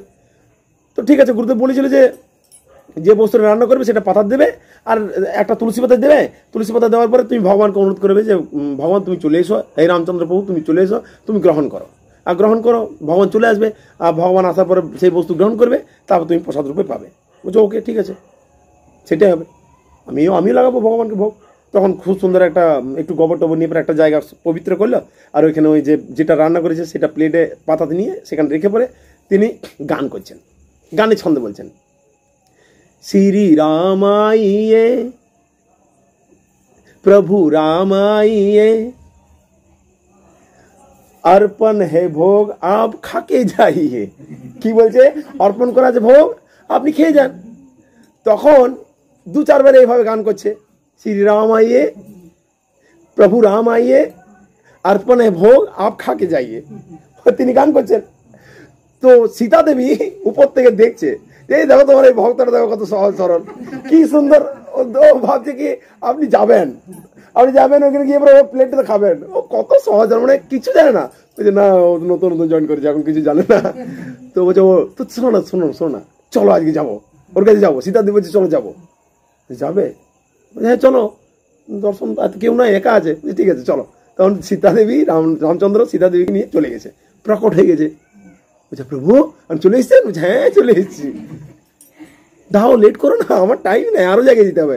এখন ঘন্টা বাজবে, অন্য কোথাও আমাকে যেতে হবে, কারণ ভোগ লাগার সময় আর আরতির সময় ভগবানকে আপনি যখন ভোগ লাগাবেন, ঘন্টা বাজাবেন, ভগবান চলে আসবে। আর আরতি করার সময় ভগবান যেখানে থাকুক, যেখানে আরতি করবে সেখানে চলে আসবে, এটা শাস্ত্রের নীতি। তো বলছে এখন যদি কোথাও ঘন্টা লাগে, ঘন্টা বাজাতে আমাকে যেতে হবে, তো তুমি যেহেতু আমাকে প্রথমে ডেকেছো, আমি চলে এসেছি, তো দাও। তখন ওই একটা প্লেট, বলছে হ্যাঁ নামানো আছে, খান। বলছে না, এটা কি করে হবে? সীতা দেবী সামনে এসছে না, সঙ্গে তো আপনার মাতাও এসছে, মাতাজি এসছে, তা আপনার মাতাজি দেবে না? বলছে তাহলে তো এই এক প্লেট লাগানো আছে আর আমার প্লেটটা হাঁড়িতে আছে। বলছে তাও আমি জানি না, তুমি ডেকেছো, এবারে ডেকে পরে কি তুমি অপমান করবে নাকি? তো দাও। বলছে ঠিক আছে, আর একটা পাতা দেখলো, হ্যাঁ পাতা আছে। তখন একটা প্লেট লাগানো আছে ভগবানকে, আর একটা প্লেট মাতা সীতাকে লাগিয়ে দিয়েছে। তো বলছে আমি কি খাবো? বলছে সেটাও আমি জানি না, তুমি কি খাবে না খাবে। তখন ভোগ লাগানো হয়ে গেছে, দুজন পেয়ে নিয়েছে। বলছে বা দারুণ রান্না করেছো, আপনি তো খেলেন, আমি কি খাবো? তাহলে ফল খেতে হবে আমাকে। ঠিক আছে। তখন ও অন্য সাথে তো ফলটা ছিল, ওগুলো খেয়ে পরে সেদিনকে কাটিয়ে দিল। বলছি ঠিক আছে, কোনো অসুবিধা নেই, ঠিক আছে। ও চলে গেল, ভগবান চলে গেছে, ও চলে গেল। গুরুদেব বলছে হলো? বলছে হ্যাঁ হয়েছে, ভগবান এলো, গ্রহণ করেছে। তুমি তোর মুখটা কেন ঝুলে ঝুলে? বলছি না, আমিও গ্রহণ করেছি। মানে বলতে পারছি না, গুরুদেবকে কি করে বলবে, যে মানে মুশকিল হয়ে গেল, গন্ডগোল হয়ে গেছে। তো বলছে প্রভু ক্ষমা করবেন, ঠিক আছে। এইভাবে দিন পার করতে করতে আবার একদিন 15 দিন চলে এসেছে, মানে একাদশী চলে এসেছে। বলছে গুরুদেব আজকে আমি ফল খেয়ে থাকতে পারবো না। বলছে হ্যাঁ তোমাকে বলিনি তো, তুমি ফল খেয়ে দাও, তুমি নাও, অন্যান্য নিয়ে নাও। বলছে গুরুদেব একটা রিকোয়েস্ট আছে। কি রিকোয়েস্ট? আজকে একজন আকার অন্ন দেবেন না, অন্তত দুজন আকার মানে অন্ন অলরেডি থাকে, মানে টোটাল যখন 3-4 জনের জন্য হয়ে যায় এমনি টাইপের করবেন। বলছে তুই একাই কত খাস রে? তখন সাইডে বলছে না একটু পেটু আমার সাথে যখন প্লেটে বসে তো ওই খায় একটু বেশি। বলছে ঠিক আছে দিয়ে দাও। ও নতুন ভক্ত, এখন ভক্তি জীবনে নতুন এসছে, তো একটু বেশি খাওয়া দাওয়া থাকবে, কোনো অসুবিধা নেই। তখন আর একটু বেশি করে দিয়ে দিয়েছে। তো দুজনকে খাবার দিয়েছে, আর ও একজন নিজের 3 জন। বলছে ঠিক আছে। এবারে ভোগ লাগানো হয়ে গেছে, রান্না টান্না হয়ে গেছে, ভোগ লাগানো হয়ে গেছে, 2টো প্লেট রেডি করে দিয়েছে মাতা সীতার জন্য আর কার জন্য?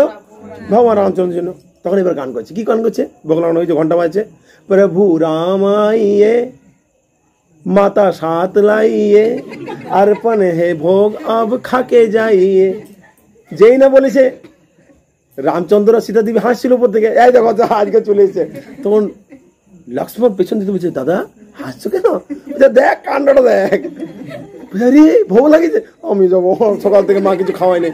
বলছে আমি যাবি, চ কোনো অসুবিধা নেই, চল 3 জনে যাবো। চলে এসছে, টেন্ডেড 3 জনে দাঁড়িয়ে গেছে। চলে এসছেন? হ্যাঁ চলে এসছি, রেডি প্লেট। আপনি মায়ের জন্য আপনার জন্য রেডি। পেছনে দেখো কে আছে?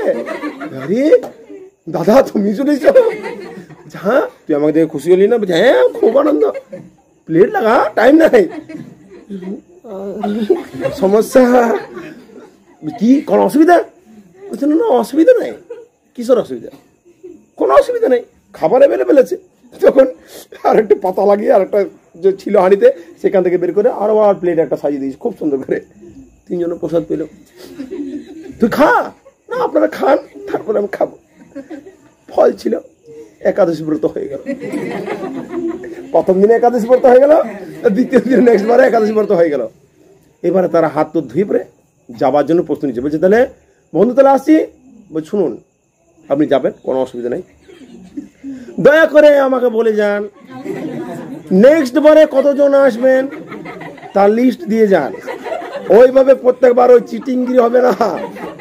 আমি আমার জন্য ব্যবস্থা করছি, আর আপনি একজন একজন করে বাড়ি বাড়ি নিয়েছেন, তারপরে গোষ্ঠী ফিটিং যত লোক আছে সবাই আসুক, কোনো অসুবিধা নেই, কিন্তু আপনি বলুন, পারফেক্ট বলুন কতজন আসবে। তখন বলছে ও আচ্ছা আচ্ছা, ওকে ওকে, কোনো অসুবিধা নেই, আচ্ছা ঠিক আছে, আমি তো সংকেত দিয়ে দেবো। বলছে ঠিক আছে। চলে গেছে। 1 সপ্তাহ পার হয়ে গেল, 2 সপ্তাহ পার হয়ে গেল, একাদশী চলে এসছে। বলছে গুরুদেব,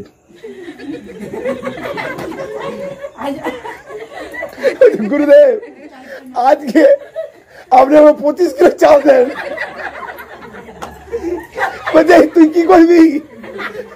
বলছে 25 কিলো চাল কি করবি তুই? গুরুদেব বলছে 25 কিলো চাল দিয়ে দাও, 25 কিলো চাল ডাল যা লাগে সব দিয়ে দাও। একজনকে বলছে কাজ করো তো, এই বেটা মনে হয় সহজভাবে পাচ্ছি তো, মেহনত না করে ও মনে হয় কোথা থেকে বিক্রি করছে কাউকে। তো তোরা এক কাজ করে 25 কিলো দিয়ে দে, সব কিছু পরিমাণ মতো দিয়ে দে, আর একে ফলো কর কি করছে। দিয়ে দিচ্ছে, যাও বন্ধু তুমি নিয়ে যাও, 25 কিলো চলে যাও। সব কাঁদে কাঁদে বই বই নদীর ধারে নিয়ে চলে গেছে, সব রেডি। গাছের তলায় বন্ধু পায়ের উপর পা দিয়ে পরে বসে আছে। আর আজকে রান্না করে নাই, আজকে রান্না করে নাই, মন্ত্র আগেই বলে দিয়েছে। আজকে রান্না করে নাই, মন্ত্রটা আগে বলে দিয়েছে। রামচন্দ্র প্রভু সবাই চলে এসছে, রামচন্দ্র প্রভু সবাই চলে এসছে। কি ব্যাপার, ভোগ দে, যাই রান্না করবি? আপনারা খুব চালাক না, হ্যাঁ? প্রত্যেকদিন আমি রান্না করবো, তবে আমি উনুন ধরে রেখেছি। এবার আপনার কতগুলো লোক এসছে বলুন প্রথমে, আমার কাছে কিন্তু অ্যাভেলেবেল আছে। আপনার কতগুলো লোক এসছে, আর একটা কথা, আমি রান্না করতে পারবো না, ঠিক আছে? বলছে ঠিক আছে, চিন্তা নেই, তুই প্রত্যেকদিন আমাদের খাওয়াস, আজকে আমরা রান্না করে খাওয়াবো। তখন কি করছে, মেন কুক কে করছে, মেন কুক মানে মেন রাঁধুনি সীতা দেবী, মহালক্ষ্মী, তিনি রান্না করছেন। হনুমান জিরে গোলকি ধনে কাটছে। তারপরে মানে ওনার ঘরে যে 4 ভাই, শত্রুঘ্ন, তারপরে ভরত, এরা দেখছি সবজি অমান্য করছে। তার পত্নীরা উর্মিলা, তার যে পত্নী লক্ষণের পত্নী, এরা কিন্তু সবজি অমান্য টামান্য করছে। হনুমান আর যমবান এরা সব খুন্তি চালাচ্ছে, সব রেডি করছে ছায়া করে। আর এই সব পায়ের উপর পা ধরে তো রামচন্দ্র প্রভু বলছে দেখুন না আজকে কেমন লাগে, প্রতিদিন রান্না করে আর আপনার এসে পরে খেয়ে যান, আজকে রান্না করে না প্রসাদ পাবো, কোনো অসুবিধা নেই, আপনাকে মন্ত্র বলবে, ভোগ লাগবে। বলছে হ্যাঁ ঠিক করছিস, আজকে তুই ভালো করছিস। এবারে এই দৃশ্যটা চলছে ভক্তর ভগবানের মাধ্যমে। আর এই দিকে কি হচ্ছে, একে ফলো করার জন্য গুরুদেব কি করছে, ভক্ত পাঠিয়েছে যে দেখো কি হচ্ছে। বলছে গুরুদেব বন্ধু মনে হয় পাগল হয়ে গেছে, বন্ধু মনে হয় পাগল হয়ে গেছে। কেন? বলছে আরে সব নিয়ে গেছে, চাল ডাল নামানো আছে, শুধু উনুনে দাও দাও করে আগুন জ্বলছে, উনুনে দাও দাও করে আগুন জ্বলছে, আর বন্ধু চুপচাপ বসে আছে পায়ের উপর পা করে। আর কি যে মনে কিছু কথা বলছে, কার সাথে যে বলছে বুঝতে পারছি না, কেউ নেই প্রভু। তখন গুরুদেব বলছে আশ্চর্য ব্যাপার তো, এই প্রত্যেকবার নিয়ে যায় চাল ডাল, তুমি বলছো নামানো আছে, আগুন জ্বলছে। বলছে হ্যাঁ আগুন জ্বলছে, চল আমি যাবো। তখন গুরুদেব তখন সেখানে প্রকট হয়েছে, পেছন দিতে বলছে বন্ধু কি ব্যাপার? হ্যাঁ গুরুদেব আপনি এসেছেন? হ্যাঁ আমি এসেছি। তো তুই রান্না টান্না করিস নি? বলছে কে বলছে রান্না টান্না করি? সব রান্না চলছে, হ্যাঁ আগুন জ্বলছে, তখন চাপানো আছে, একদিকে সবজি হচ্ছে, একদিকে তখন হনুমানজি তখন ওই জিরে গোলকি প্যাকেট ছিটছে, তখন শত্রুঘ্ন আর খুন্তি লাড়ছে, তখন মাতা সীতা দেবী আর উর্মিলা এরা মেন কুক রান্না করছে। বলছে পাগল টাগল আছিস নাকি? হ্যাঁ? বলছে না প্রভু, আমি আপনার কৃপাতে ভগবানকে দর্শন, প্রত্যেকবার আপনাকে বলতে ভুলে যাই, আমি ভয়ে বলি না, প্রত্যেকবার আপনি যেগুলো দেন সেইগুলো আমি রান্না করি, আর প্রভু রামচন্দ্র আসে, সীতা দেবী আসে, খেয়ে দিয়ে চলে যায়। আর প্রত্যেকবার একজন করে এক্সট্রা নিয়ে আসে। জানেন আপনি দুঃখের ব্যাপারটা জানেন? বলছি কি ব্যাপার? এই কয়েকটা একাদশী যে পার হলো, প্রত্যেকটা একাদশী আমি করে নিয়েছি। বলছি না তুই তো একাদশী করতে পারি, কি করবো, আমার খাবারটা ভগবান খেয়ে নিচ্ছে, তো আমি ফল খেয়ে কেটেছি, তাই নাকি? আমি তো মানে ভক্তরা বলছিল তুই পাগল হয়ে গেছিস, তুই সত্যি মেন্টাল হয়ে গেছিস, কি ব্যাপার, তুই ডাক্তার দেখা যাবে। বলছে না প্রভু আপনি এইভাবে আমাকে বলেন না, সত্যি রামচন্দ্র আপনার বিশ্বাস হচ্ছে না? রামচন্দ্র প্রভু আমার পাশে বসে আছে, বলছি সবাই সব দিকে দেখছে, সব ভক্তরা দেখছে কি ব্যাপার। বলছে প্রভু, হে রামচন্দ্র প্রভু, আপনি দয়া করে আমার গুরুদেবকে দেখা দেন, একটু দর্শন দেন, না হলে আমাকে তো পাগল ঘোষিত করে দেবে, জেলখানায় ভরে দেবে, মুশকিল আছে। তো রামচন্দ্র প্রভু বলছে না, তোমাকে ছাড়া আমি কাউকে দর্শন দিতে পারবো না, যেহেতু তোমার মন অত্যন্ত সরল, তোমার মনে কোনো নিষ্কপটতা নেই, কোনো ছল নেই, তোমার প্রেম এত মানে উচ্চ স্তরের যে তোমার প্রেমে বশীভূত হয়ে পড়ে যে অখিল ব্রহ্মাণ্ডের নায়ক, যার হাতে সব কিছু আছে, তার পত্নী হলো লক্ষ্মী দেবী, সেই লক্ষ্মী দেবী তোমার জন্য রান্না করছে। তোমার প্রেমে কত পাওয়ার আছে, তোমার হৃদয়টা কত শুদ্ধ, যে শুদ্ধতার জন্য স্বয়ং ভগবান তোমার সামনে বসে তোমার সঙ্গে গল্প করছে। তো এটা শুধু তুমিই দর্শন করতে পারবে, এটা তুমি যোগ্যতা অর্জন করেছো, তোমার গুরুদেবের সেই সময় হয়নি। বলছি তখন আমি অত কিছু বুঝি না, আপনাকে দেখার জন্য যদি আজকে দেখতে পাচ্ছি, তো আমার গুরুদেবের জন্যই আমি পাচ্ছি। আমার গুরুদেব বলেছিল যা তুমি যা কিছু খাবে ভোগ লাগাবে, ভোগ লাগিয়ে পরে খাবে। আজকে যদি আমি ভোগ না লাগাতাম তাহলে আপনি আমার কাছে আসতেন না। তো আজকে আমি গুরুদেবের কৃপাতে আপনাকে পেয়েছি, তো আমার কি ফল হবে না হবে আমি হয়তো অত কিছু জানি। আপনি কিন্তু আজকে আমার গুরুদেবকে দর্শন দেবেন, তো দর্শন দেবেন। তো গুরুদেব যখন এই কথোপকথন যখন ভক্ত আর ভগবানের চলছে, তো গুরুদেব হাঁ করে তাকাচ্ছে, কার সাথে কিভাবে কি কথা বলছি বুঝতে পারছি না। যখন ভগবান কনভিন্স হয়ে গেল, ঠিক আছে কোনো অসুবিধা নেই, তুমি গুরুদেবের উপরে এই যে গঙ্গা জলটা আছে এটা ছিটা দাও। তো যেই না হাতে গঙ্গা জল নিয়ে পরে যখন মন্ত্র পাঠ করবে গুরুদেবের উপরে যখন ছিটা দিল, তো সঙ্গে সঙ্গে দেখতে যাচ্ছে সব লাইভ টেলিকাস্ট। সীতা দেবী রান্না করছে, ভগবান রামচন্দ্র প্রভু সাইডে বসে আছে, হ্যাঁ, সমস্ত ভক্তরা সব কিছু ব্যবস্থা করছে।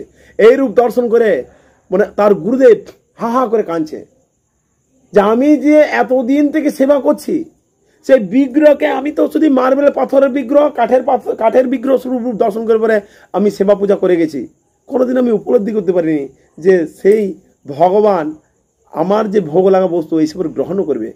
হা হা, তুই এত শুদ্ধ রে, তোর এত ভক্তি যে আজকে ভগবানকে তুই বাধ্য করে দিয়েছিস মানে এখানে এইসব রান্না করার জন্য। তো চরণটা কোথায়? তখন বলছেন না না গুরুদেব, আপনি আমাকে চরণ, আপনি কেন এইসব উল্টাপাল্টা কথা বলছেন? প্রত্যেকদিন তো আপনি খাওয়ান। বলছে আরে খাওয়াই, আমি প্রত্যেকদিন নিবেদন করি, কিন্তু ভগবান খায় কি না খায় আমি সেটাও জানি না।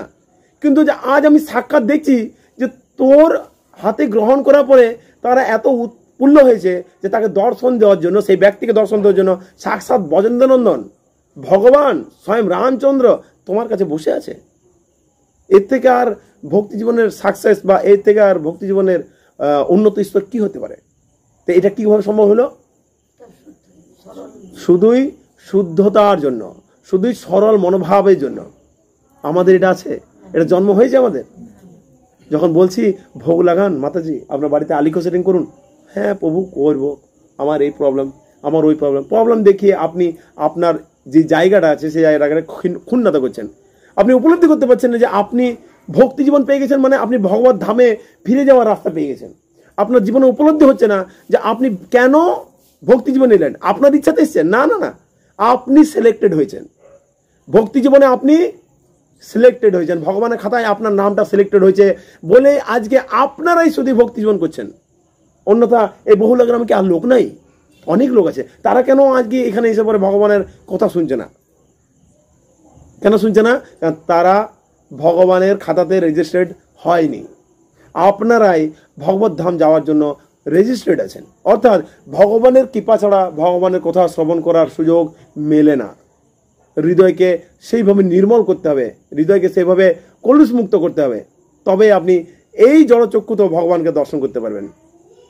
প্রভুপাদ সবসময় একটা কথা বলে, প্রভুপাদ সবসময় একটা কথা বলে, তুমি ভগবানকে দেখার প্রয়াস করো না, তুমি ভগবানকে দেখার প্রয়াস করো না, তুমি এমন যোগ্যতা অর্জন করো ভগবান যেন তোমাকে দর্শন করার জন্য স্বয়ং আসে। আজকে বন্ধু জীবনে তো সেটাই হলো না। তিনি কখনো জানেন না ভগবান খায় কি না খায়, গুরুদেব বলেছে, বাস গুরুদেব বলেছে, গুরুদেবের আদেশটাই আমার শিরোধার্য। গুরুদেব বলেছে ভগবান খায়, ভগবান খাবে, তারপরে আমি খাবো, বাস তিনি সেটা মেনে নিয়েছেন। আর সেই প্রেম ভক্তি ভাবে ভগবানকে ডাকছে, কি বলছে? প্রভু রামাইয়ে सीता राम आइए अर्पण है भोग आप खा के जाइए। আমরা কি করি? হে প্রভু আপনি তাড়াতাড়ি খান, আমি আমার বাবা আমার স্বামী এরা ডিউটি যাবে।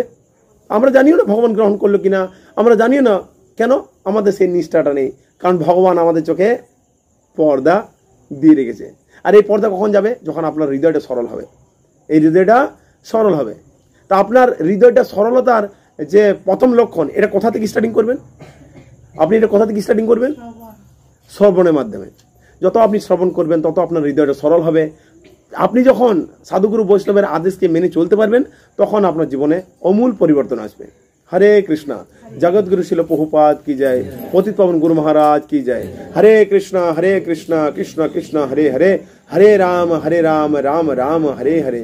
জয় জগৎগুরু শিল প্রভুপাদ কি জয়, পতিত পাবন গুরু মহারাজ কি জয়, অনন্ত কোটি वैष्णव वृंद की जय। निताय गौर प्रेमानंदे। हरि हरि बोल।